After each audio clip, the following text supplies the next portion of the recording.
बुद्धिमान और कौन मूर्ख। चुड़ैल और पंडित की कहानी। एक गांव में एक मोटू पंडित जी रहते थे। वे बहुत बुद्धिमान और दयालु थे। एक दिन वे जंगल से गुजर रहे थे कि उन्हें एक चुड़ैल मिली। चुड़ैल बहुत गुस्से में थी और उसने पंडित जी को मारने का फैसला किया। पंडित जी डर गए, लेकिन उन्हें अपना दिमाग लगाना शुरू कर दिया। उन्हें पता था कि चुड़ैलें जादुई शक्तियों से भरी होती हैं, लेकिन उन्हें ये भी पता था कि वे बुद्धिमान नहीं होती हैं। पंडित जी ने चुड़ैल से कहा, मैया, मुझे मारने से पहले एक बात सुन लो। चुड़ैल ने कहा, ठीक है, बोलो क्या बात है। पंडित जी ने कहा, मैया, मैं जानता हूँ कि तुम बहुत शक्तिशाली हो, लेकिन मैं तुमसे भी ज्यादा शक्तिशाली हूँ।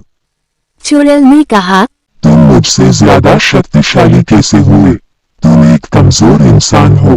पंडित जी ने कहा, मैया, मैं तुम्हें एक परीक्षा देता हूँ। अगर तुम परीक्षा में पास हो गई तो तुम मुझे मार सकती हो। अगर तुम असफल हो जाओ तो मुझे मार नहीं सकती हो। चुड़ैल ने कहा, ठीक है, मैं तुम्हारी परीक्षा देती हूँ।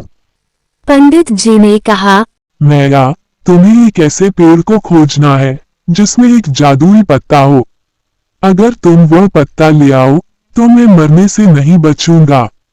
चुड़ैल जंगल में चली गई और उसने उस एक पेड़ को खोजना शुरू कर दिया। उसने हर पेड़ को देखा, लेकिन उसे कोई जादुई पत्ता नहीं मिला। कुछ देर बाद चुड़ैल वापस पंडित जी के पास आई। उसने कहा, मुझे कोई जादुई पत्ता नहीं मिला। पंडित जी मुस्कुराए और उन्हें कहा, मैया, तुम परीक्षा में फेल हो गई। तुम मुझे मार नहीं सकती हो। चुड़ैल गुस्से में थी, लेकिन वह जानती थी कि पंडित जी सही कह रहे हैं। उसने पंडित जी को नहीं मारा और जंगल में वापस चली गई। मॉरल ऑफ द स्टोरी, बुद्धिमानी शक्ति से ज्यादा महत्वपूर्ण है। Thank you.